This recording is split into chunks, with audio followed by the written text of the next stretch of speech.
اور انہوں نے ہمارے سے پوری حمایت کا اعلان کیا کہ وہ جو ادھر سے افغانستان سے دہشت گردی آ رہی تھی غنی حکومت کے دوران میں، جس میں آئیسل بھی تھی، جس میں ٹی ٹی پی بھی تھی، جس میں بی ایل اے بھی تھا، انہوں نے فیصلہ کیا ہم آپ کی پوری طرح مدد کریں گے۔ بدقسمتی سے ہمیں اتنا ٹائم نہیں ملا، ہماری حکومت چلی گئی، اور اس کے بعد یہ جو لوگ آئے اوپر بیٹھے ہوئے، انہوں نے سوچا ہی نہیں، اس طرف ٹائم ہی نہیں دیا۔ آج اگر بلاول یہ کہہ رہا ہے کہ جی ہم وہاں اندر افغانستان میں دہشت گردوں کے پیچھے جا سکتے ہیں، تو سب سے پہلا تو سوال اس کا ہے کہ یہ کتنی دفعہ افغانستان گیا ہے؟ ساری دنیا کے چکر مارے، کسی فورن منسٹر نے اس ملک کا اتنا پیسہ نہیں خرچ کیا دنیا کے چکر مارنے میں، اور خاص طور پہ امریکہ کا کسی نے اتنا پیسہ نہیں خرچ کیا۔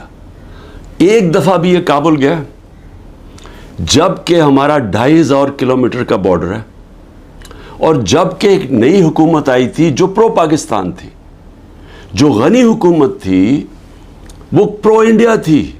میں نے کانفرنسز کے اندر اس کو دیکھا جس طرح یہ ہاتھ باندھ کے کھڑا ہوتا تھا نریندر مودی کے سامنے، اور میں آخری کانفرنس جو تاشقند میں ہوئی تھی، جدھر ہندوستان بھی تھا اور ریپرزینٹیڈ، اور ادھر افغانستان بھی تھا، حالانکہ میں نے پوری کوشش کی ان سے اچھے تعلقات کرنے کی، میں گیا بھی کابل پریزیڈنٹ غنی سے بات چیت کرنے کے لیے، ان کو احساس دلوانے کے لیے کہ ہم تو جو بھی حکومت ہوگی افغانستان، ہم نے ان سے اچھے تعلقات رکھنے۔ اس کو پاکستان بھی بلایا، اس کے باوجود اس نے سب کے سامنے کھڑے ہو کے کہا کہ پاکستان نے 10,000 اپنے، اس نے ورڈ یوز کیا تھا، اپنے ہم نے لوگ بھیجے ہیں، ملیٹنٹس بھیجے ہیں جو مدد کریں افغانستان کے طالبان کی۔ سب کے سامنے جھوٹ بولا اس نے، تو وہ کھل کے ہمارے اگینسٹ تھا۔ ان کا جو سیکیورٹی ایڈوائزر تھا، وہ ہر روز پاکستان کے خلاف سٹیٹمنٹ دیتا تھا۔ کوئی ادھر سے ہمیں مدد نہیں ملتی تھی جب یہاں کوئی بھی دہشت گردی ہوتی تھی۔ تو یہ جب حکومت چینج ہوئی تو ہمیں تو انہوں نے پوری کوآپریشن کا کہا، اور ہمیں اس وقت چاہیے تھا کہ ہم پورا فائدہ اٹھاتے، اور جو بھی ہمارے مسئلے ہیں افغانستان کے، ہم سارٹ آؤٹ کر لیتے، اور وہ تیار تھے۔ جب سے یہ حکومت آئی ہے ان کو ٹائم ہی نہیں ملا۔ میں پھر سے کہتا ہوں کہ یہ ہر وقت ہر دوسرے دن امریکہ پہنچا ہوتا ہے بلاول، یہ کتنی دفعہ کابل گیا۔ ہمیں چاہیے تھا کہ ہم وہ سارا ایریا جو ہمیں مسئلے بنے ہوئے ہیں دہشت گردی کو، اس کو ختم کرتے، نہ اس کے پاس ٹائم تھا، کیونکہ اور یا پھر اس کے جو ماسٹرز تھے، اس کے آقا تھے، ان سے اجازت نہیں ملی، نہ ہی ان کو اجازت ملی جو ہم نے روس سے سستا تیل بات کر کے آ گئے تھے۔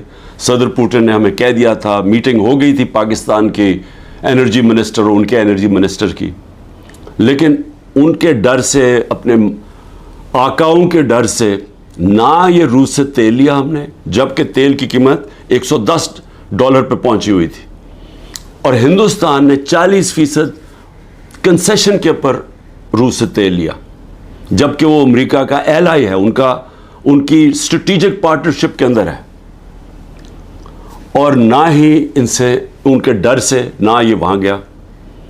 اس کا آج یہ نتیجہ کیا ہے؟ نتیجہ یہ ہے کہ ہمارے آج وہ تعلقات ہیں کہ ہم ادھر پہنچ گئے ہیں کہ ہم افغانستان کو اب یہ جو حملہ ہوتا ہے ہم ان کے اوپر ڈال رہے ہیں۔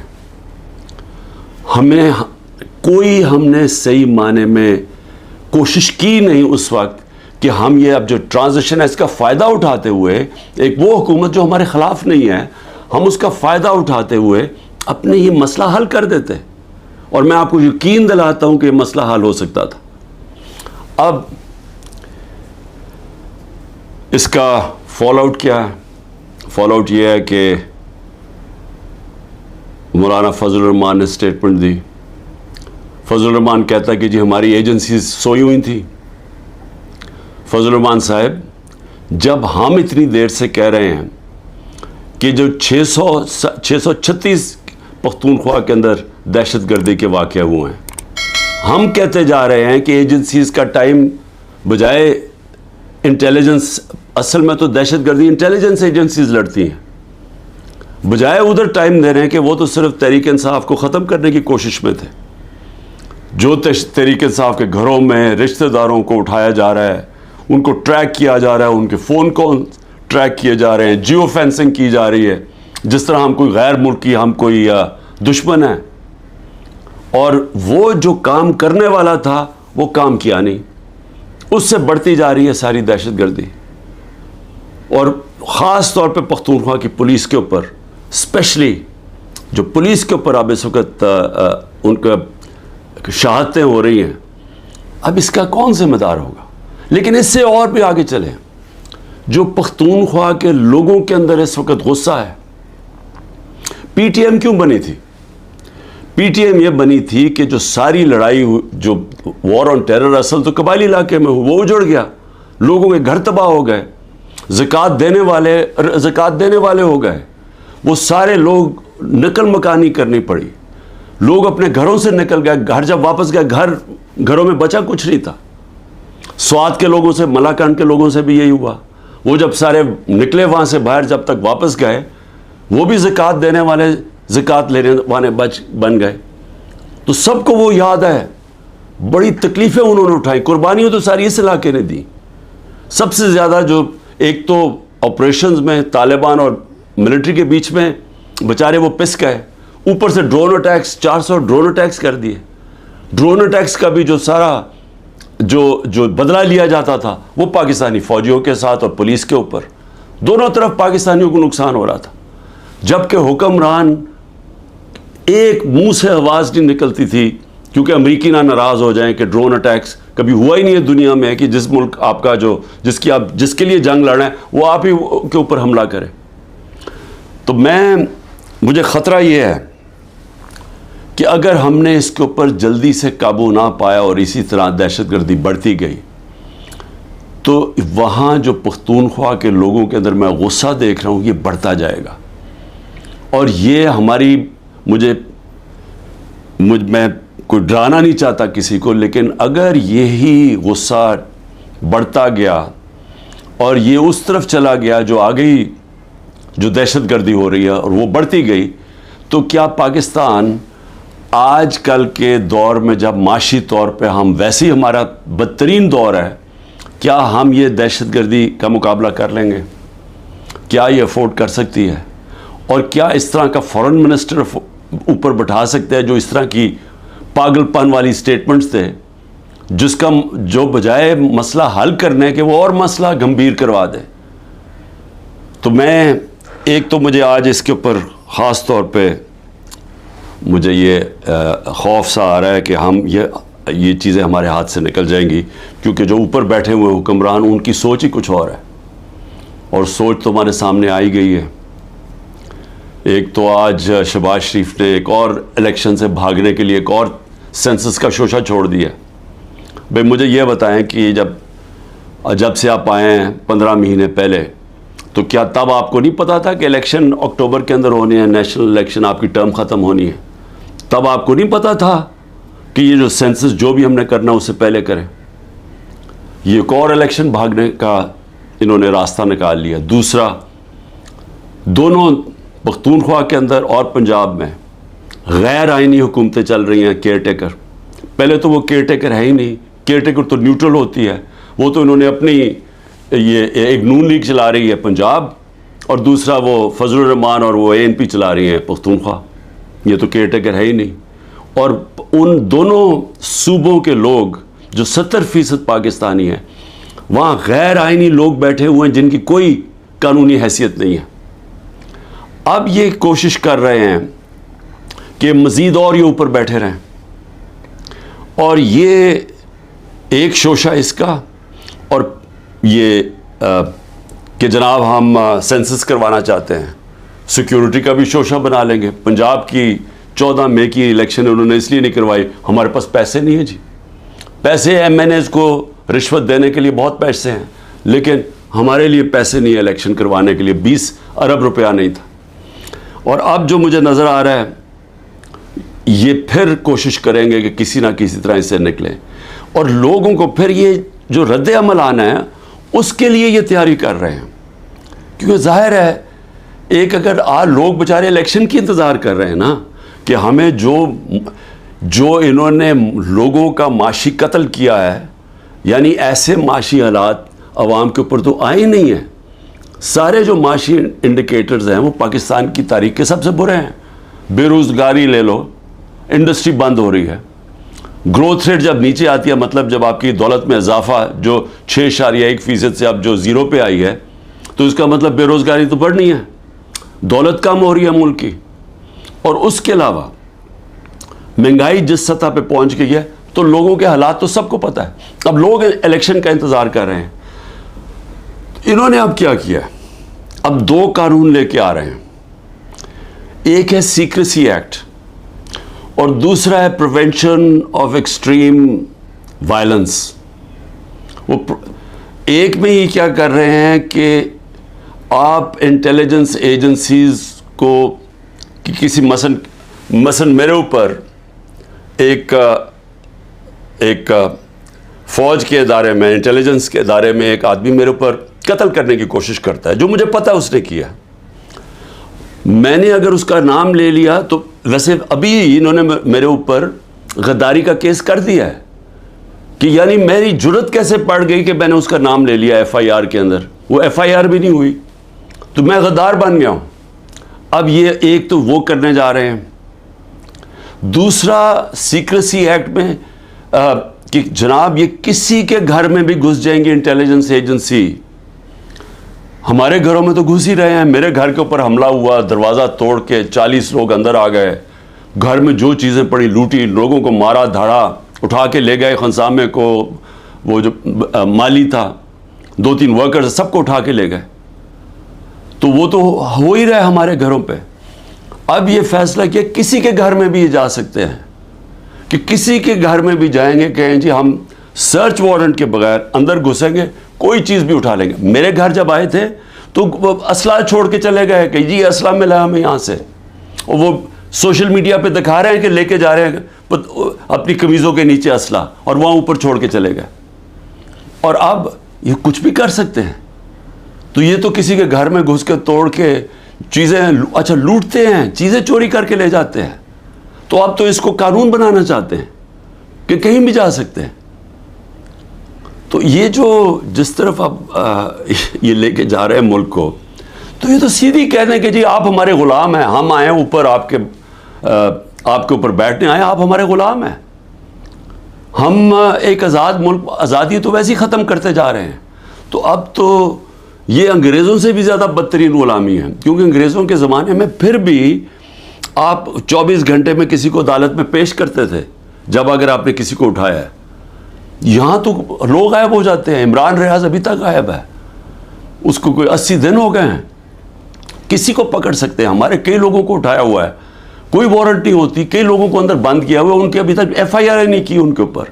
تو یہاں تو کوئی قانون ہی نہیں ہے.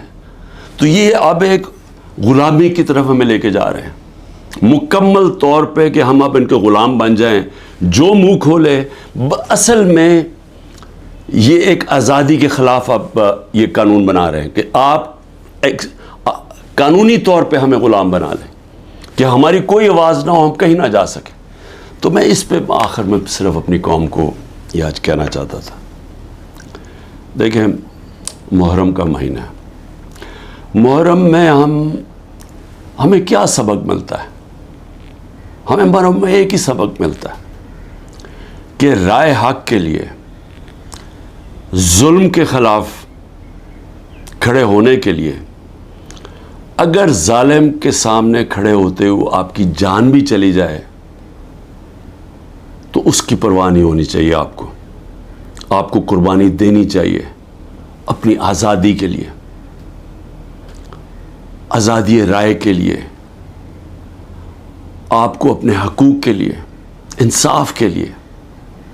کیونکہ جب تک ایک قوم آزاد نہیں ہوتی، دنیا کی تاریخ میں اس کا کوئی مقام نہیں ہوتا. وہ میں بار بار آپ کو مولانا رومی کا وہ جو ان کی ایک کہات ہے کہ جب اللہ نے آپ کو پر دیے تو کیوں چونٹیوں کی طرح زمین پہ رینگ رہے ہو. غلام زمین پہ رینگتے ہیں، ان کی کوئی حیثیت نہیں ہوتی. 25 کروڑ کی آبادی ہے. آج مجھے بتائیں ہماری کیا حیثیت رہ گئی ہے؟ وہ جا کے بلاول بھٹو کتنی دفعہ امریکہ گیا ہے, پتہ نہیں کتنے ہمارے ڈالر خرچ کیے اس نے وہاں, اور جب نریندر مودی وہاں گیا تو اس کو ایسا انہوں نے جس طرح کا استقبال دیا.